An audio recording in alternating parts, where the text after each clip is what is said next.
Hi hello എല്ലാ കൂട്ടുകാർക്കും പുതിയൊരു വീഡിയോയിലോട്ട് സ്വാഗതം. അപ്പോൾ അതാ നമ്മുടെ കേടായിട്ടുള്ള ഒരു ഹെയർ ബാൻഡ് മേക്ക് ഓവറാണ് കേട്ടോ ഇന്ന് ചെയ്യുന്നത്. അപ്പോൾ അതായത് ഇതിലത്തെ സ്റ്റോണൊക്കെ പോയി ആകെ നാശമായിട്ടുള്ളൊരു ഹെയർ ബാൻഡാണ്. പക്ഷേ ഈ ഒരു റിങ്ങിന് ഒരു കുഴപ്പമൊന്നുമില്ല കേട്ടോ. അപ്പോൾ ഇതേപോലത്തെ ഒരു ഹെയർ ബാൻഡ് അല്ലെങ്കിൽ നമ്മുടെ പഴയ പ്ലെയിൻ ഏതെങ്കിലും ഒരു ഹെയർ ബാൻഡ് എടുക്കുക, അല്ലെങ്കിൽ ഷോപ്പിൽ നിന്ന് ഇപ്പോൾ ആമസോണിൽ നിന്നൊക്കെ വളരെ വില കുറച്ച് കിട്ടും കേട്ടോ. അപ്പോൾ അതിൻ്റെ ഈ ഒരു പോയിട്ടുള്ള ബീഡ്സും എല്ലാം അതും മാറ്റിയെടുത്തിട്ട് ഈ ഒരു ഭാഗം മാത്രമാണ് നമ്മൾ എടുക്കുന്നത്. പിന്നെ ഇതിലോട്ടൊരു ലേസൊക്കെ ഇതിലൊട്ടിച്ച് കൊടുത്തിട്ടുണ്ട്, അത് വലിയ കുഴപ്പമില്ലാതെ നിൽക്കുന്നുണ്ട്. അപ്പോൾ അത് റിമൂവ് ചെയ്യുന്നില്ല. അപ്പോൾ അതാ നമ്മളുടെ ഈ ഒരു ഹെയർ ബാൻഡ് പ്ലെയിൻ ആക്കി നമ്മൾ എടുക്കുക എന്നുള്ളതാണ് ഫസ്റ്റ് സ്റ്റെപ്പ് കേട്ടോ. ഇനി വളരെ ഈസി ആയിട്ടുള്ളൊരു ഡെക്കറേഷനാണ്. അപ്പോൾ ഇതൊരു ഇതേപോലത്തെ പ്ലെയിൻ ആയിട്ടുള്ളൊരു ആ ഗ്രീൻ കളർ മാത്രമുള്ളൊരു റിബൺ ആയിരുന്നു കേട്ടോ. അപ്പോൾ ഇത് കാണിക്കേണ്ട ആവശ്യമില്ലല്ലോ, അതുകൊണ്ട് പറയാമെന്ന് വിചാരിച്ചിട്ടാണ്. അപ്പോൾ ആ റിബൺ നമ്മൾ റണ്ണിങ് സ്റ്റിച്ച് ചെയ്തതെടുത്താണ്. രണ്ട് സൈഡിൽ നമ്മൾ സൂചിയിൽ നൂലെടുത്തിട്ട് രണ്ട് സൈഡിലോട്ട് ഇങ്ങനെ തുന്നി എടുത്തതാണ് കേട്ടോ ഇത്. അപ്പോൾ വേറൊരു ഡിസൈൻ കണ്ടപ്പോൾ എനിക്ക് നല്ല ഇഷ്ടമായിട്ട് ഞാൻ ചെയ്ത് നോക്കിയതാണ്. അപ്പോഴാണ് എനിക്ക് ഹെയർ ബാൻഡ് ചെയ്യാൻ തോന്നിയിട്ട് ഇങ്ങനെ ചെയ്തത് കേട്ടോ. അപ്പോൾ ഇതേപോലെ രണ്ട് സൈഡിലും റണ്ണിങ് സ്റ്റിച്ച് ചെയ്തെടുക്കുക. ഇനി വേണമെങ്കിൽ മെഷീൻ സ്റ്റിച്ച് വേണമെങ്കിൽ അങ്ങനെ ആയാലും നമുക്ക് ചെയ്തെടുക്കാം കേട്ടോ. അതൊക്കെ നമ്മളുടെ ഇഷ്ടമാണ് എങ്ങനെയാണെന്ന്. പക്ഷേ കുറച്ചും കൂടി എനിക്ക് ഇഷ്ടം റണ്ണിങ് സ്റ്റിച്ച് ചെയ്യുന്നതാണ് കേട്ടോ. അപ്പോഴാണ് കുറച്ചുകൂടെ ഭംഗിയായിട്ട് തോന്നുന്നത്. അപ്പോൾ ആ ഒരു പ്ലെയിൻ കളറിൽ ഇതുണ്ട് കേട്ടോ. ഇനിയിപ്പോൾ നമ്മുടെ കയ്യിൽ ഇങ്ങനത്തെ ഇതൊന്നും ഇല്ലെങ്കിൽ നമ്മൾക്ക് ഏതെങ്കിലും ഒരു പ്ലെയിൻ ക്ലോത്ത് എടുത്തിട്ട് ഇതേപോലെ അങ്ങ് തുന്നി കൊടുത്താലും മതി.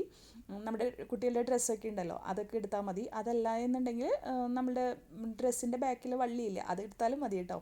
അപ്പോൾ ഇനി നമുക്ക് എന്താ ചെയ്യുന്നതെന്ന് നോക്കാം. അപ്പോൾ ഇനി ഒരു ചെറിയ പീസ് അതിൽ നിന്ന് നമ്മൾ ഇതേപോലെ കട്ട് ചെയ്തെടുത്തിട്ടുണ്ട്. എന്നിട്ട് ഒരു സൈഡ് ഇതേപോലെ വെച്ച് കൊടുക്കുകയാണ്, അടുത്ത സൈഡ് ഇതേപോലെ വെക്കുകയാണ് കേട്ടോ. അപ്പോൾ ശ്രദ്ധിക്കേണ്ടത് എന്താണെന്ന് വെച്ചാൽ ആദ്യം വെക്കുന്ന സൈഡ് കുറച്ച് നീളം കുറച്ചിട്ടാണ് വെക്കുന്നത്, താഴത്തോട്ട് കണ്ടോ. ഈ ഒരു അടുത്തത് വെക്കുന്നത് ഇങ്ങനെ മടക്കി ഇങ്ങോട്ട് വെക്കുമ്പോൾ അതിന് കുറച്ച് നീളം കൂട്ടിയിട്ടാണ് ഇട്ട് കൊടുക്കുന്നത് കേട്ടോ. അപ്പോൾ ഇതേപോലെ നീളം കുറച്ച് കൂട്ടി വയ്ക്കുക. ഈ കൂടിയ ഭാഗം ഉണ്ടല്ലോ, കൂടിയ ഭാഗം ഇതേപോലെ ചുറ്റി ഇപ്പുറത്തോട്ട് എടുക്കുക കണ്ടോ. ഈ ഒരു ഇതിലൂടെ എടുത്ത് ഇപ്പുറത്തോട്ട് കൊണ്ടുവന്നിട്ട് ഇതിൻ്റെ ഉള്ളിലൂടെ വലിച്ചെടുക്കുക കണ്ടോ. ഇതൊന്ന് ജസ്റ്റ് ഒന്ന് കണ്ടാൽ മതി കേട്ടോ. കണ്ടിട്ടൊന്ന് പ്രാക്ടീസ് ചെയ്ത് കഴിഞ്ഞാൽ ഭയങ്കര ഈസി ആയിട്ട് ചെയ്യാൻ പറ്റും. വളരെ ഈസിയാണ് ഇത് ചെയ്തെടുക്കാനായിട്ട്, ബുദ്ധിമുട്ടൊന്നുമില്ല കേട്ടോ. ജസ്റ്റ് കാണുമ്പോൾ ഒരു കൺഫ്യൂഷൻ തോന്നുമെങ്കിൽ ഒന്ന് ശ്രദ്ധിച്ച് കണ്ടു കഴിഞ്ഞാൽ ഈസിയാണ്. ഗ്ലൂവും ഒന്നും വേണ്ട കേട്ടോ. പിന്നെ രണ്ട് സൈഡുകളും വിട്ടു പോവാതിരിക്കാൻ ശ്രദ്ധിക്കണം. എന്നിട്ട് ഈ ഒരു നമ്മൾ ഉള്ളിലൂടെ എടുത്ത ഒരു പീസ് ഉണ്ടല്ലോ, അത് വലിച്ച് ടൈറ്റ് ചെയ്യുക എന്നുള്ളതാണ് ഒരു സംഭവം കേട്ടോ. അപ്പോൾ അത് വലിച്ച് ടൈറ്റ് ചെയ്യാനുള്ളൊരു സമയം വേണം. ഈ ഒരു രണ്ട് സൈഡ് പോവാതിരിക്കാൻ വേണ്ടിയിട്ട് നമ്മൾ കൈ വെച്ചിട്ട് ഈ ഒരു രണ്ട് സൈഡിനും ഇങ്ങനെ ഒന്ന് ഹോൾഡ് ചെയ്തതിന് ശേഷം അത് വെച്ചിട്ട് ഇങ്ങനെ വലിച്ചു കൊടുത്തു കഴിഞ്ഞാൽ നമുക്ക് നന്നായിട്ട് തന്നെ കിട്ടും കേട്ടോ. അപ്പോൾ അത് തിരിഞ്ഞൊന്നും പോകാതെ കറക്റ്റാക്കി വെച്ചിട്ട് വലിച്ച് ടൈറ്റാക്കി കൊടുക്കുക കേട്ടോ. നല്ലേ. ഇനി ടൈറ്റ് ആയതിന് ശേഷം നമ്മൾ ഈ രണ്ട് സൈഡിലോട്ടും ഫിംഗർ ഇട്ട് വലിച്ചു കൊടുത്തിട്ട് ബോർഡ് ആ ഒരു ഷേപ്പിലോട്ട് നമുക്ക് എടുക്കാം കേട്ടോ. അപ്പോൾ നല്ല ടൈറ്റായിട്ട് തന്നെ നമുക്ക് കിട്ടും, നല്ല അടിപൊളി ബോ ആയിട്ട് കിട്ടും. ഗ്ലൂ ഒന്നുമില്ല, എല്ലാ ബോക്കളും ഈസിയാണ് കേട്ടോ. അതിനുശേഷം ബോർഡ് അടിയിൽ വരുന്ന ആ ഒരു ഇങ്ങനത്തെ ഒരു ഷേപ്പ് ഉണ്ടല്ലോ, അതൊന്ന് കട്ട് ചെയ്ത് കൊടുക്കാം കേട്ടോ. പിന്നെ നമ്മളിതാ വേറൊരു പ്ലെയിൻ പീസും കൂടെ ഇനി അടുത്തായിട്ട് എടുത്തിട്ടുണ്ട്. ഇനി ഇതെന്താ ചെയ്യുന്നതെന്ന് വെച്ചിട്ടുണ്ടെങ്കിൽ നമ്മുടെ ബോ എടുക്കുകയാണ്, ഹെയർ ബാൻഡ് എടുക്കുകയാണ്. ബാൻഡ് എടുത്തിട്ട് നമ്മളിവിടെ ഒരു ഓൾറെഡി ക്യാപ്പ് ഉള്ളതുകൊണ്ട് അതിൻ്റെ മുകളിൽ വെച്ചിട്ടാണ് ഗ്ലൂ അപ്ലൈ ചെയ്യുന്നത്.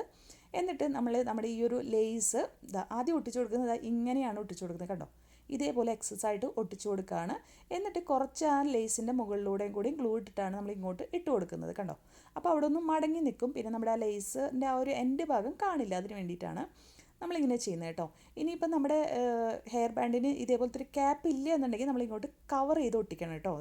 അത് ശ്രദ്ധിക്കണം. അതിനുശേഷം നിങ്ങൾ കുറേശ്ശെ ഗ്ലൂ ഇട്ടിട്ട് എല്ലാ ഭാഗത്തും ഇങ്ങനെ പതുക്കെ ഒട്ടിച്ചു കൊടുക്കുക കേട്ടോ. അപ്പോൾ നമ്മുടെ ചാനലിൽ ഒരുപാട് വീഡിയോസ് നമ്മൾ ഇടുന്നുണ്ട് ഡെയിലി. ചാനലൊക്കെ ഇഷ്ടമാവുകയാണെങ്കിൽ, വീഡിയോസ് ഇഷ്ടമാണെങ്കിൽ ഒന്ന് സബ്സ്ക്രൈബ് ചെയ്ത് സപ്പോർട്ട് ചെയ്യാൻ മറക്കല്ലേ. നിങ്ങൾ കമൻറ്റും പറയണം കേട്ടോ, എങ്ങനെയുണ്ട് വീഡിയോസ് എന്നൊക്കെ. ഓക്കെ. അപ്പോൾ അതിനുശേഷം ഇതിതേപോലെ എൻ്റെ എത്തിക്കഴിയുമ്പോൾ അത് കട്ട് ചെയ്ത് കളയുക. എന്നിട്ട് ആ ലേസിലോട്ട് കുറച്ച് ഗ്ലൂ ഇട്ടിട്ട് ലേസ് ഒന്ന് മടക്കി കൊടുക്കുക. അതിനുശേഷം നമ്മൾ അതിലോട്ട് ഒട്ടിച്ചു കൊടുക്കുക കേട്ടോ. ആ ലേസ് മടക്കിയതിൻ്റെ താഴെ ഭാഗത്തും നമ്മൾ ഒട്ടിച്ചു കൊടുക്കണേ. അപ്പോൾ അതും കൂടെ ശ്രദ്ധിക്കണം.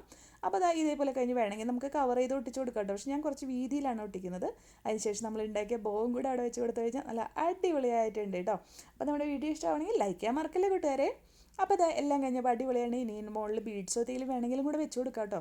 പക്ഷേ ഇത് തന്നെ മതിയില്ലേ, നല്ല രസമുണ്ട്, എനിക്ക് നല്ല ഇഷ്ടമായിട്ടോ. വേണമെങ്കിൽ ഇതിൻ്റെ ഉള്ളിൽ നമുക്ക് ഈ ഒരു ബാൻഡ് കാണാതിരിക്കാൻ ലേസൊക്കെ ഒട്ടിച്ച് കൊടുക്കാം, തുണി ഒട്ടിച്ച് കൊടുക്കാം. പക്ഷെ നമ്മളിത് ചെയ്തില്ല കേട്ടോ. എന്ന് വെച്ചാൽ നമ്മുടെ മക്കൾക്ക് തന്നെയാകുമ്പോൾ പിന്നെ ഉള്ളിൽ ഒട്ടിച്ചില്ലെങ്കിലും കുഴപ്പമൊന്നുമില്ല, വൃത്തികേടൊന്നുമില്ല. പക്ഷെ ഒന്നും കൂടെ ഒന്ന് ഫൈനാക്കാൻ വേണ്ടിയിട്ട് ഉള്ളിലൊരു പീസ് ലേസും കൂടെ ഒട്ടിച്ചാൽ അടിപൊളിയായിരിക്കും കേട്ടോ. അപ്പോൾ വീണ്ടും വരാം. ബൈ.